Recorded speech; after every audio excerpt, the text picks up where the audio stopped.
I was sitting in the doctor's waiting room when my phone rang. It was my only daughter, Angela. Her voice sounded strange, almost cold, as she said, "Mom, we're going on a trip to Europe tomorrow. I already sold your beach house and your car. We needed the money. Bye." And she hung up just like that. 45 years raising her, sacrificing for her, and she discarded me like garbage. But I took a deep breath and smiled, because there was something my dear daughter didn't know. My name is Antonia Brooks. I'm 71 years old, and until that moment, I thought I knew my daughter. I had become a widow 6 months ago. My husband Robert had passed away from a heart attack while we were eating breakfast, just as we had done every morning for 45 years. That morning, he had served me coffee with cream and toast. As always, he had kissed my forehead and said, "Good morning, my love." Those were his last words. Since then, Angela had been more present in my life, or so I believed. She came to visit 3 times a week, helped me with the funeral arrangements, and accompanied me to the grocery store. She even suggested I see a doctor for a general checkup. "Mom, you need to take better care of yourself now that you're alone," she'd say, with that smile I thought was love, but now I understood was convenience. The beach house had been our sanctuary for years. Robert and I bought it when Angela was 15 with a lot of hard work and sacrifice. Every summer we'd go there, building memories, celebrating birthdays and Christmases. Angela would bring her boyfriends and later her husband Edward. I would cook for everyone, clean and do the laundry. It was our family tradition. I never thought she'd see it as just money. And the car, that old Ford pickup truck Robert cared for like his own child. He'd wash it every Sunday, change the oil religiously, and always park it in the same spot under the shade of the tree. Angela knew what that truck meant to me. It was the last thing I had left of him. His scent still lingered on the seats. When she hung up, I stayed there on that uncomfortable green plastic chair, surrounded by other sick people. And for the first time in months, I didn't cry. Something strange happened inside me, a calm I hadn't felt since Robert's death, because in that moment I remembered something I had completely forgotten. 3 days before he died, Robert had handed me a manila envelope. "Antonia, put this in the drawer of your dresser. If something happens to me, open it after a while, but only when you feel ready." I had put it away without much thought. After the funeral, with so much grief and so many arrangements, I simply forgot. But there it was, waiting for me at home. The doctor examined me and said I was in good health for my age, that I just needed to rest more and eat better. I nodded and smiled, but my mind was elsewhere. I was thinking about that envelope, about the coldness in Angela's voice, and how Edward was probably behind all of it. He had never liked me. He always saw me as a nuisance. I left the office and walked slowly to the bus stop. I no longer had a car, according to Angela, but as I waited, I couldn't help but smile. There was something poetic about all of this. My daughter thought she had left me with nothing, but what she didn't know was that Robert, my dear Robert, had always been a man who planned ahead. When I got home, I went straight to my room. I opened the dresser drawer, and there was the manila envelope exactly where I had left it. My hands trembled slightly as I picked it up. I could feel there were several documents inside. Robert had written my name on the front in his neat handwriting. I sat on the bed we had shared for so many years and took a deep breath. I opened the envelope slowly, as if unwrapping a birthday gift. What I found inside would change everything. There were legal documents, deeds, bank certificates, and a handwritten letter from Robert. My eyes filled with tears as I read his familiar handwriting. "My dear Antonia, if you are reading this, it means I am no longer with you. Forgive me for not telling you everything while I was alive, but I wanted to protect you from worries. Over the years, I invested our savings in properties and businesses. We don't just have the beach house. We have 6 other properties, including the apartment building where Angela and Edward live. We also have shares in 3 companies that are worth more than you can imagine. You are rich, my love. You always were rich, but now you are on paper too. My hands trembled as I looked through the documents. There were deeds to houses in different city neighborhoods, a downtown condo, a small motel on the coast, and indeed the 20-story apartment building where my daughter lived. Robert had been the silent owner for the past 10 years, but had put everything in the name of a company I didn't know about. And according to the papers, I was the sole heir of that company. There were also bank statements for accounts I never knew existed, with numbers that seemed unreal. Robert had been a bus driver for 40 years, but apparently he had also been a very smart investor. Every penny we saved, every sacrifice we made, he had multiplied in silence, and I never knew anything. In the letter, Robert explained that he had kept it all a secret because he didn't want me to worry about money or for Angela to know about our real financial situation. You know our daughter, Antonia. If she knew we had so much money, her attitude would change. I want her to love us for who we are, not what we have. What irony. Our daughter had left us thinking we had nothing, when in reality we had everything. Before I continue with what happened next, I want to pause for just a moment. If you've ever been betrayed by someone you sacrificed everything for, I'd love to hear from you. Drop a comment below and tell me where you're watching from. What city? What country? And if you've ever had to teach someone a hard lesson about respect and gratitude, share that too. Your story matters. Now let me tell you what I did next. The next morning, the phone rang. It was Angela again. Her voice sounded different, softer, but I had already learned to be wary of those shifts in tone. Mom, how are you? I wanted to tell you we already transferred the money from the house and the car. We deposited your share into your account. It's not much, but it'll help you live for a few months while you look for something smaller. My share? I asked, keeping my voice calm. Yes, Mom. We obviously weren't going to leave you with nothing. We gave you 30%.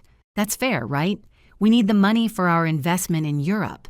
Edward has an incredible business opportunity over there. 30% of my own things. How generous. I see, honey. And when do you leave? This afternoon. Our bags are already packed. We'll be gone for at least 6 months. Maybe more if the business goes well. But don't worry, Mom. When we get back, we'll help you find a small apartment. Something that fits your needs. Fits my needs. As if she knew what my needs were. Okay, Angela. Have a safe trip. Oh, Mom. I knew you'd understand. You've always been so compassionate. We love you so much. And she hung up. I stood there with the phone in my hand, and for the first time in months, I laughed. I laughed like I hadn't since Robert died. The situation was so absurd, it was comical. My daughter had robbed me, kicked me out of my own house, talked to me with unbearable condescension, and all to fund a European adventure that would probably be a disaster. I called my lawyer, Thomas Mitchell, an old friend of Robert's. When I explained the situation, there was a long silence on the other end of the line. Antonia, legally we can recover everything. Angela sold properties without authorization. The beach house and the car were in your name. What she did is fraud. I know, Thomas, but I don't want to recover everything immediately. What do you mean? I want her to learn. I want her to understand what it means to lose everything, to depend on herself, to face the real world without my cushion. Thomas laughed. Robert always said you were tougher than you looked. What's your plan? I'm going to let her fall, let her hit rock bottom. Only then will she understand the value of what she had. We spent the next hour reviewing all the documents. Thomas would handle the legal procedures to recover the properties, but we'd do it gradually. First, we'd wait and see what happened with Angela in Europe. Meanwhile, I'd start organizing my real finances. The next few months were surreal. I moved into the downtown condo, one of the properties Robert had left me. It was modern, comfortable, and had a spectacular view of the city. For the first time in my life, I lived completely alone, but I didn't feel lonely. I felt free. Angela called occasionally from Europe. At first, her calls were full of enthusiasm. Mom, Paris is incredible. Edward's business is going great. We're staying in a wonderful hotel. But as the weeks went by, the tone of her calls began to change. "Mom, we had a small setback with the business. Could you lend us a little money? Just $5,000. "Angela, honey, I'm living on what you gave me. I barely have enough for myself." "But Mom, it's an emergency." "I'm sorry, sweetheart. I can't help you." The silence on the other end was deafening. She had never heard me say no before. More weeks passed. Angela's calls became more desperate. "Mom, Edward left. He took all the money and disappeared. I'm alone in Paris and I don't know what to do." "Where did he go?" "I don't know. He left me a note saying the business was a lie and he had found someone else. Mom, I'm broke. They kicked me out of the hotel. I'm sleeping in a hostel and I only have enough money for a few more days." For the first time, I heard my daughter cry.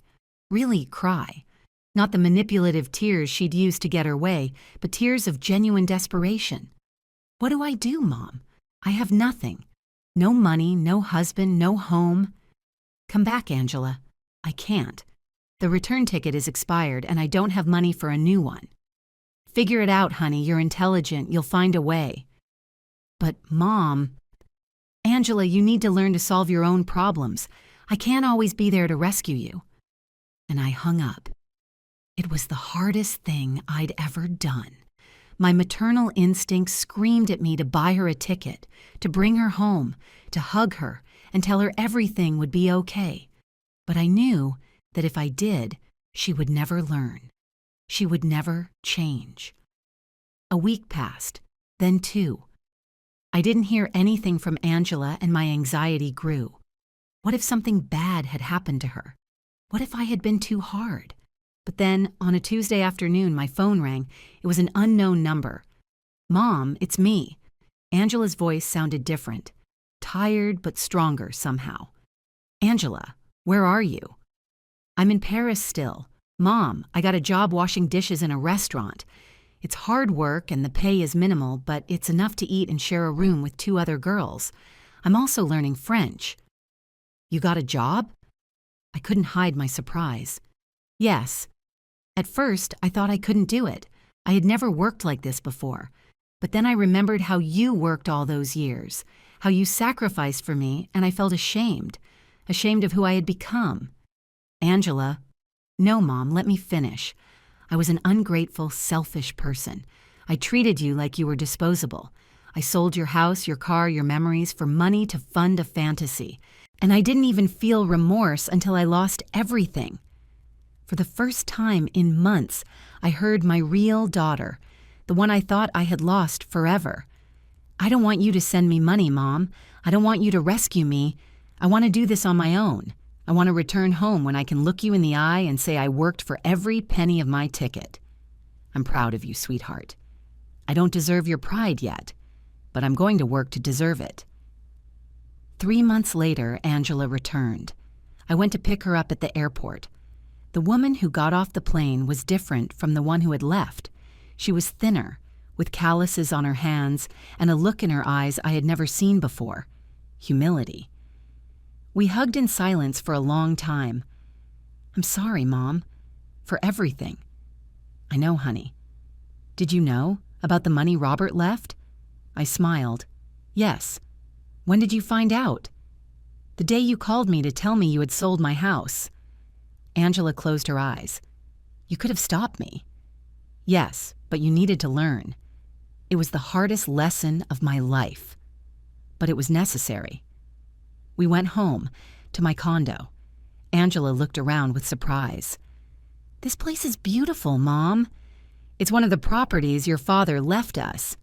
"One of them?" Then I told her everything. About the envelope, the properties, the investments, the apartment building where she had lived. About how Robert had built a financial empire in silence to protect our family. "We were never poor. We were never poor. But your father wanted you to value things beyond money." Angela sat on the sofa and cried, not tears of self-pity, but of understanding. "I sold the beach house for a fraction of its value." "I know. And the truck, I got it back. Everything is back in my name. Why didn't you tell me before I left?" "Because if I had told you, you would never have learned the lesson. You would have felt guilty. but you wouldn't have truly understood what you did. What happens now, Mom? Now you decide what kind of person you want to be. The following months were a period of reconstruction. Angela rented a small apartment with her own savings from her work in Paris. She enrolled in social work classes at the local university and started volunteering at a women's shelter. She no longer asked me for money. In fact, she rejected my offers to help her. I need to do this on my own, Mom. It's the only way I can rebuild my dignity. I watched my daughter transform. The superficial, materialistic woman who had left for Europe was gone. In her place was someone with depth, empathy, and a genuine understanding of the value of hard work. One day, about 6 months after her return, Angela came to visit me. "Mom, I need to tell you something." "What is it, honey?" "I'm going to start a foundation to help women who are victims of financial fraud. I want to use my experience to prevent other families from going through what we went through." "That's a wonderful idea, and I want you to be part of it. Not financially, but with your wisdom. I need you to teach me how to truly help people." A year after Angela's return, we inaugurated the foundation. We called it Second Chances, and in the first month alone, we helped 15 women escape situations of financial abuse. Angela worked tirelessly. She visited the women in their homes, helped them understand their legal rights, and accompanied them to court. She had found her purpose. One afternoon, we were working together at the foundation office when Angela said something that made me stop. "Mom, do you know what I'm most grateful for?" "What?" "That you let me fall. If you had rescued me, if you had solved my problems, I would still be that empty person who only cared about appearances. Letting me fail was the greatest act of love you could have given me. It was the hardest thing I've ever done." "I know, but it saved my life." Those months watching Angela struggle in Paris had been torture. Every fiber of my being wanted to send her money, to buy her a ticket home, to wrap her in my arms and tell her everything would be okay. But I knew that if I did, she would never truly change. She would never understand the weight of her actions or the value of what she had thrown away. I remember the nights I couldn't sleep, wondering if I was being cruel instead of wise. I remember calling Thomas, my lawyer, at 2 a.m, asking him if I was doing the right thing. "Robert would be proud of you," he'd said. "You're teaching her what he always wanted her to know. That character is built in the fire, not in comfort." But the hardest moment came 3 weeks into Angela's time in Paris. She called me from a payphone, her voice broken and desperate. "Mom, I'm so hungry. I haven't eaten in 2 days. Please, just send me enough for food. I'm not asking for a ticket home, just enough to eat." My hand shook as I held the phone. I could hear the genuine desperation in her voice. This wasn't manipulation. This was real hunger, real fear. "Angela, have you tried looking for work?" "I've tried everywhere, Mom, but I don't speak French well enough. They laugh at me. They say I'm too old, too unskilled. Mom, I'm scared." Every maternal instinct in my body screamed at me to help her.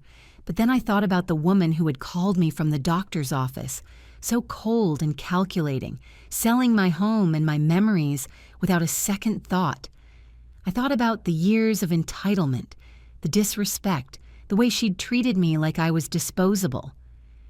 "Angela, there's a church 3 blocks from where you're calling, St. Michel. Go there. Tell them you need help. They have a soup kitchen." "A soup kitchen? Mom, I can't." "Yes, you can, and you will. Because that's what people do when they have nothing. They ask for help from those who give without expecting anything in return, like I did for you all those years." The silence on the other end was deafening. "I love you, Angela, but you need to learn to survive." And I hung up. I cried for 3 hours after that call. I called my friend Aurora and told her what had happened. "Antonia, are you sure you're doing the right thing?" "No," I admitted. "But I'm sure that if I don't do this, I'll lose her forever. She'll become someone I don't recognize. At least this way. There's a chance she'll find herself." The next call came 2 days later. Angela's voice was different. Still tired, still struggling, but there was something new in it. A spark. "Mom, I went to the church. They fed me and helped me find a job washing dishes at a restaurant. The owner is a kind man who gave me a chance even though I barely speak French. I start tomorrow. I'm proud of you, sweetheart. Don't be proud yet. I haven't earned it. But I'm going to. That conversation marked the turning point. Each week after that, Angela's calls became stronger. She told me about the other dishwashers who were teaching her French, about the cook who let her taste the food and taught her about French cuisine, about the cleaning lady at the hostel who showed her how to make her money stretch further. Mom, I met a woman at the hostel named Marie.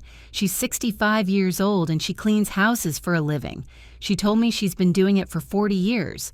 40 years, Mom. And she's happy.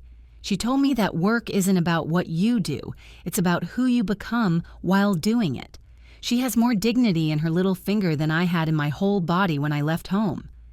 It sounds like Marie is wise. She reminds me of you, not in how she looks, but in how she carries herself.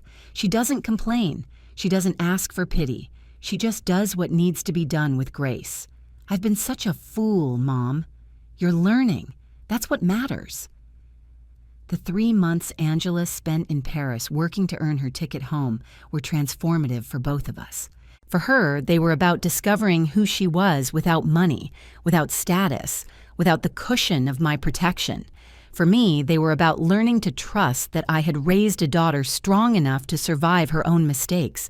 When I finally saw her at the airport, I barely recognized her.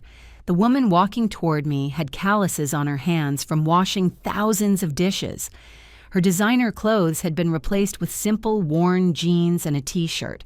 Her perfectly styled hair was pulled back in a practical ponytail. But her eyes were completely different. They were clear, focused, aware. The entitlement was gone. In its place was something I had never seen in my daughter before: humility. "Hi, Mom," she said, her voice catching. I couldn't speak.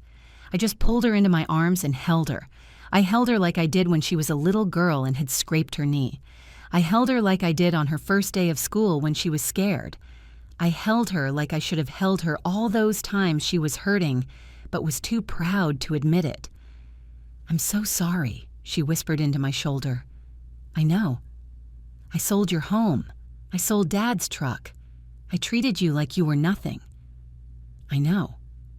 Can you ever forgive me?" I pulled back and looked at her. Really looked at her. This was my daughter. Not the entitled, materialistic woman who had left. Not the desperate, broken woman who had called from Paris. This was the daughter I had always hoped she would become.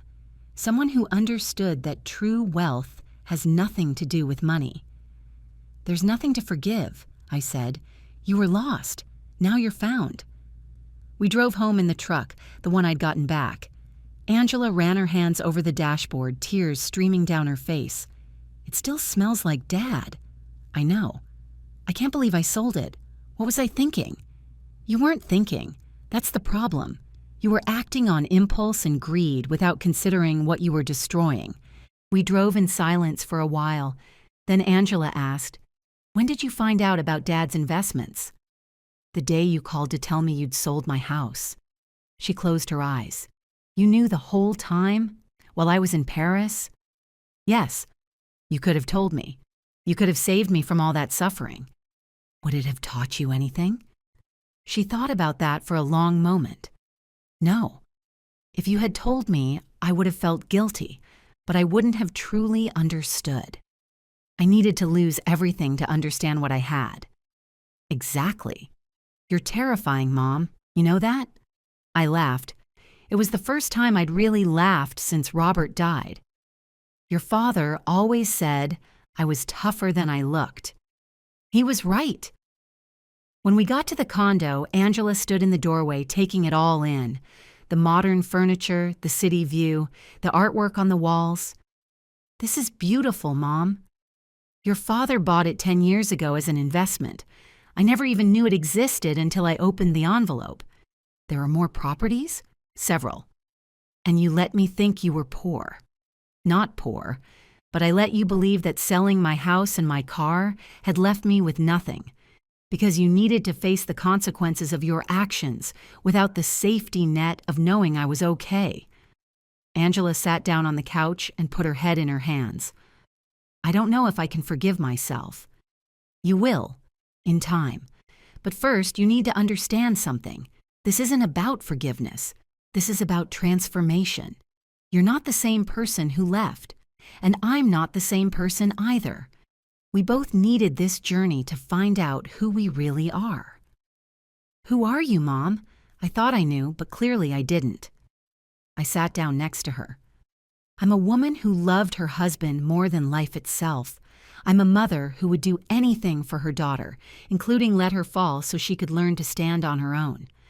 I'm someone who spent 71 years being underestimated, and I'm someone who finally decided to stop being invisible. Over the next few months, I watched Angela rebuild her life from the ground up. She found a small studio apartment in a modest neighborhood. She enrolled in community college to finish her degree in social work. She took a part-time job at a coffee shop to pay her bills. She didn't ask me for money, not once. I offered several times to help her with tuition, with rent, with anything she needed. She always said no. I need to do this myself, Mom. It's the only way I can prove to myself that I've changed. One evening, she invited me to her apartment for dinner. It was tiny, maybe 400 square feet, with a kitchenette and a bathroom barely big enough to turn around in, but she had made it cozy. There were plants on the windowsill, pictures on the walls, books stacked neatly on a small shelf. I made pasta, she said proudly, from scratch. Marie taught me before I left Paris. We ate together, and it was one of the best meals I'd ever had. Not because the pasta was perfect, it wasn't, but because it was made with love, with effort, with pride in honest work. Mom, I want to tell you something. What is it? I'm happy, really happy. For the first time in my life, I'm proud of who I am and what I'm doing. I'm not rich.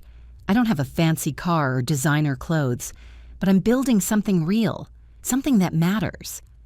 That's all I ever wanted for you. I know that now. I also know that I wasted so many years chasing things that didn't matter. Edward, the trips, the status. I thought that's what life was about. But working in that restaurant in Paris, living in that tiny hostel room, sharing meals with people who had nothing but gave everything, that's when I finally understood what Dad was trying to teach me. What's that? That the richest people aren't the ones with the most money. They're the ones with the most love, the most purpose, the most genuine connections. Marie, the cleaning lady, she was richer than I ever was when I had everything. She sounds like a remarkable woman. She is. And so are you, Mom. I'm sorry it took me so long to see it. 6 months after her return, Angela graduated with her degree in social work. I sat in the audience watching her walk across the stage, and I cried. These weren't tears of sadness or loss. They were tears of pride and joy. My daughter had become the person I always knew she could be. After the ceremony, she came running up to me, diploma in hand. I did it, Mom, and I paid for it myself.